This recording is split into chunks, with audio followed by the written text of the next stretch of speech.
बिस्मिल्लाहिर्रहमानिर्रहीम। आज हमारे साथ स्पेशल गेस्ट हैं सेनेटर हसीब साहब। हसीब साहब का की कई जहत हैं शख्सियत की, और इनके बड़ा एक नाम है। इन्होंने सनत में काम किया, तिजारत में काम किया, पाकिस्तान के इस्तेहकाम के लिए कई इदारे चलाते हैं। इसके अलावा माजूरीन के इदारे चला रहे हैं। कई जगह इनका एक नाम है। और सबसे अहम बात यह है कि इनका जो पाकिस्तान के जो गरीब तबका है उनसे इनका बड़ा इलाक़ है। वो उनकी बेहतरी के लिए काम करते हैं, सोचते हैं। सेनेटर की हैसियत से इनकी आवाज़ हमेशा से उन लोगों के लिए उठी कि जो पाकिस्तान में तब्दीली चाहते हैं। तब्दीली से मुराद ये कि अपनी सोशियो इकोनॉमिक कंडीशंस को बेहतर करना चाहते हैं। आज हमारे साथ हसीब खान साहब तशरीफ़ रखते हैं। हम इनके बड़े शुक्रगुज़ार हैं कि इन्होंने हमें मौका दिया और हमें वक्त दिया। हम इनसे बात करेंगे। हसीब साहब, सबसे बड़ी बात तो शुक्रिया कि आपने वक्त निकाला। आप मसरूफ़ आदमी हैं। आप ये बताइए कि इस वक्त सूरत हाल पाकिस्तान की कुछ ऐसी है कि पाकिस्तान को नरगे में ले लिया लोगों ने। यानी मेरी मुराद ये कुछ बैरूनी ताकतें हैं, कुछ अंदर भी लोग बैठे हुए हैं। तो आप इससे क्या निजात है? क़तन नज़र के इमरान खान साहब की इक़्तिसादी पॉलिसी क्या है, लेकिन अंदर सिचुएशन जो हो रही है उसमें लोगों को बड़ा इज़्तिराब है मुस्तक़बिल, पाकिस्तान के मुस्तक़बिल से। देखिए, मैं बाहर की दुनिया को तो हम बात नहीं करते, क्योंकि बाहर की दुनिया तो हमेशा क्या है कि हुकूमत कोई भी हो, उनके अपने अज़ाइम होते हैं, उसके हिसाब से वो हमारे लोगों को यहाँ इस्तेमाल करते हैं, और जो कुछ भी वो उनका एजेंडा होता है उसको पूरा करते हैं। लिहाजा वही क़ुव्वतें आज भी पाकिस्तान में कार फरमा है।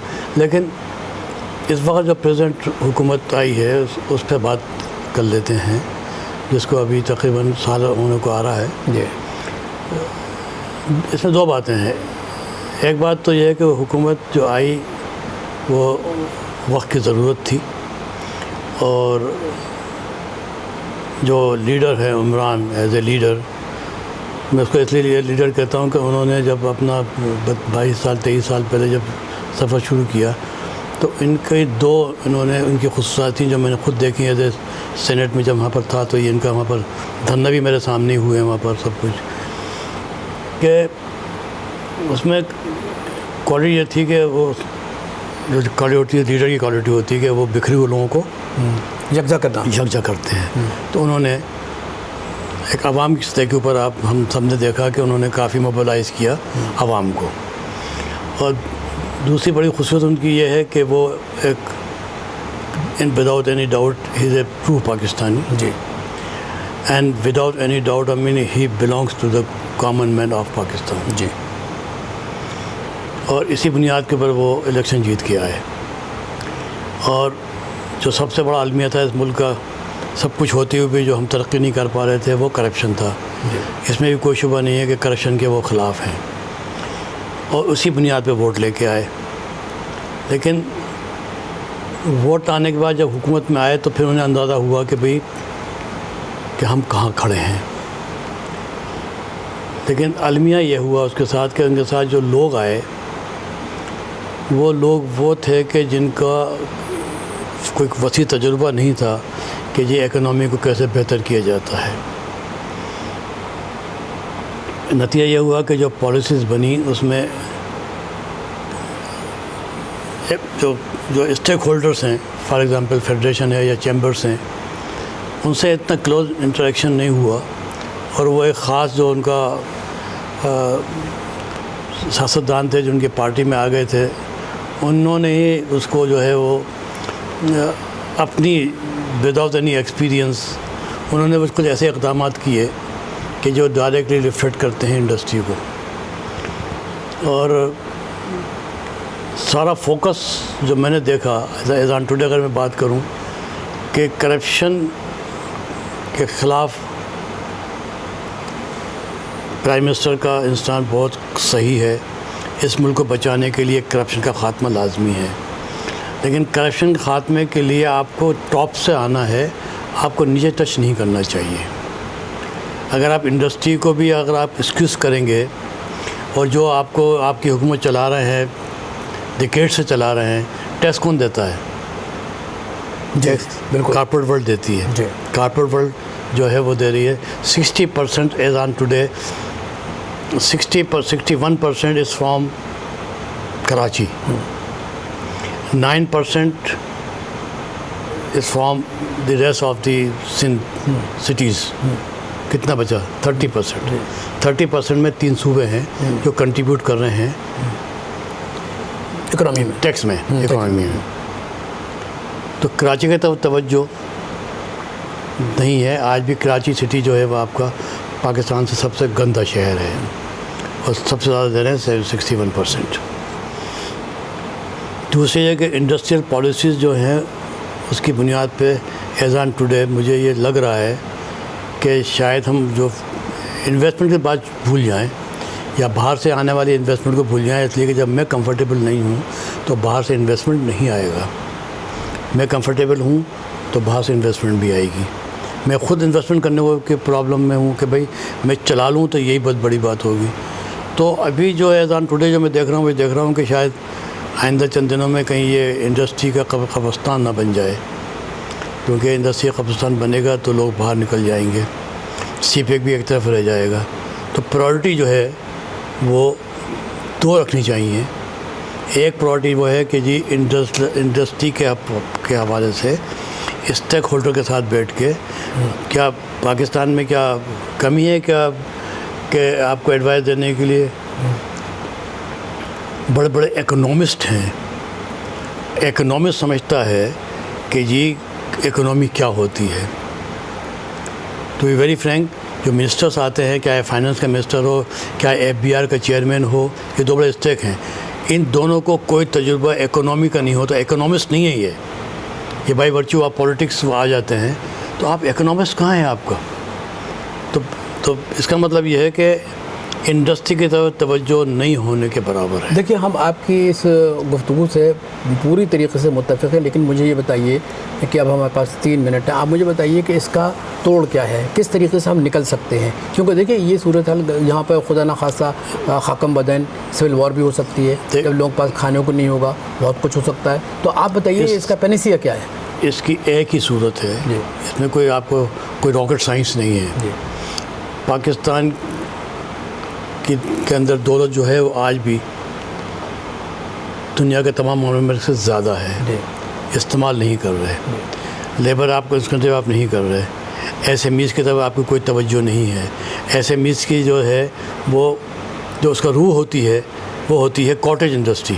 कॉटेज इंडस्ट्री होती है तो फिर आपकी स्मॉल आती है, S आता है, स्मॉल इंडस्ट्री आती है। फिर S पर जब आप डेवलप करके आते हैं तो फिर मीडियम आती है, तो फिर बनता है SMEs बनता है। तो आपका तवज्जो ही नहीं है। लोग हाथों में हुनर लिए बैठे हुए, आप उनको इस्तेमाल नहीं कर रहे। तो आपने माइक्रो फाइनेंसिंग बैंक बना लिया और आपने माइक्रो फाइनेंस को ये पाबंद नहीं किया कि उनके लिए लाजमी होगा कि वो साल भर में कितना अमाउंट डिस्बर्स कर रहे हैं टू दी मीडियम पुअर। तो उनको आपने इंटरेस्ट फ्री लोन देना है और 25-50 हज़ार रुपये देने हैं ताकि वो चीज़ें लेके आएँ, अपने सुई धागा लेके आएँ, मशीन लेके आएँ, अपने कपड़ा ला के लग रहे हैं 1 टाइम, उसके लिए पैसे नहीं दे रहे आप। क्यों कि आपके पास कंसेप्ट ही नहीं है कि कॉटन इंडस्ट्री में कितने मुलाजमत होती है और जो हाथ के जो उनकी चीज़ें होती हैं वो दुनिया में कितनी एक्सेप्टेबल होती हैं। मगर यही बड़ी होकर तो स्मॉल इंडस्ट्री में आएंगी। नहीं, मगर ये मुस्तकिल कहते हैं कि हम रियासत मदीना बनाना चाहते हैं। भाई मदीना बनाने के लिए कहने में तो मैं आज भी कह सकता हूँ कि बिल्कुल मक्के मदीने वाली वो ले आई है, कहने में कोई हर्ज नहीं है।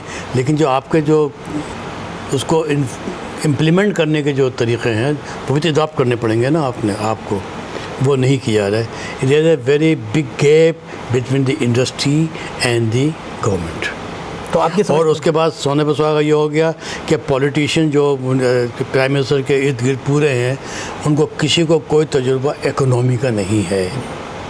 नहीं, उनको ये तजुर्बा तो है कि मुल्क जो है इस वक्त ICU में है, ये है। लेकिन अगर आप प्राइम मिनिस्टर को कॉर्नर कर दें और या प्राइम मिनिस्टर कॉर्नर हो जाए और अगर इंडस्ट्री बिल्कुल फासला आ जाए तो फिर इकोनॉमी ग्रोथ नहीं हो सकती। ये पैकेज है, पैकेज के अंदर आपका जितने पार्लियामेंटेरियंस हैं ये उनकी ज़िम्मेदारी है कि वो हुकूमत के साथ बैठ के कम से कम इस साइड के ऊपर के ये आपकी इंडस्ट्री जो है वो बंद नहीं हो बल्कि और आगे जाए। इन्वेस्टमेंट भी आपका आ गया है, लोकल भी इन्वेस्टमेंट आए, बाहर से भी आए। CPEC के ऊपर आपको सोच समझ के काम करने की ज़रूरत है, वो भी आपका एक गेम चेंजर है, उसको भी आपको तवज्जो देने की ज़रूरत है। लेकिन वो भी बग़ैर मशावत के लोकल इंडस्ट्री के आप अगर करेंगे तो इंडस्ट्री बंद हो जाएगी, इसलिए कि फिर आप चाइना को सब कुछ दे देंगे तो लोकल इंडस्ट्री कहाँ जाएगी। तो मगर ये बताइए कि जब आपकी गुफ्तगू से मुझे ये अंदाज़ा हो रहा है कि गॉड फॉरबिड कि हम डिफ़ॉल्ट की तरफ जा रहे हैं। अभी तो नहीं जा रहे, लेकिन चांसेस हैं। चलाने के काबिल नहीं रहेगी और $163-165 के ऊपर हम आप काम कर रहे हैं और जो हम $60 पे काम करते थे। मेरी इंडस्ट्री तो फार्मास्यूटिकल है, फार्मास्यूटिकल रॉ मटेरियल जो है वो 40% है, यानी एक बोतल जो आप शरबत की लेके आते हैं, खांसी की शरबत की, उसके अंदर 40% कॉस्ट जो है रॉ मटेरियल की है जो मैं इम्पोर्ट करता हूँ। तो पहले मैं $60 पे इम्पोर्ट करता था, आज मैं 165 पे कर रहा हूँ। तो मेरी कंपनी चल सकती है क्या? कब तक चलेगी? बंद हो जाएगी ना। तो अगर मेरी कंपनी बंद हो रही है तो फार्मास्यूटिकल कंपनी बंद हो रही है। तो बंद नहीं करना है, आपको ऐसी पॉलिसी बनानी है। हम ये नहीं करें कि आप हमको जो है वो हर चीज़ फ्री कर दें और हमको आज़ाद छोड़ दें। नहीं, हमारे साथ बैठ के वो तरीक़े जो कि हमारी फैक्ट्री बंद नहीं हो, हम कमाएं। हम कमाएंगे तो टैक्स भी देंगे, रोज़गार भी, और हम कमाएंगे तो लोग एम्प्लॉय होंगे। हम कमाएंगे और हम चीज़ें बनाएंगे तो वो एक्सपोर्ट भी होंगी। तो ये पूरा पैकेज है। आप एक्सपोर्ट करने के काबिल नहीं रहेंगे, एम्प्लॉयमेंट के काबिल नहीं रहेंगे, इंडस्ट्री बंद हो रही होगी, तो हम क्या कर रहे हैं?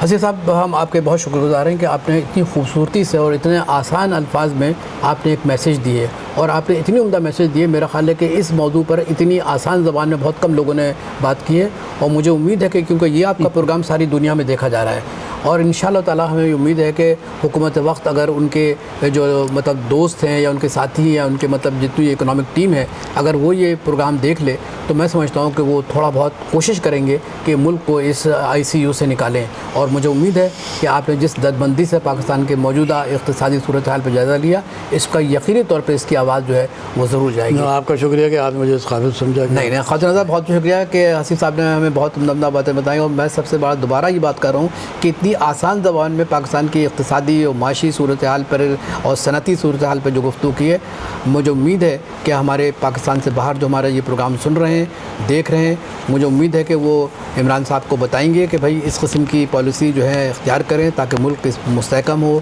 और इक़्तिसादियात बेहतर हो, ताकि आवाम में जो इज़्तिराब पाया जाता है, बेचैनी पाई जाती है, जो किसी किस्म की तशवीश पाई जाती है, वो भी कम हो सके। बहुत बहुत शुक्रिया।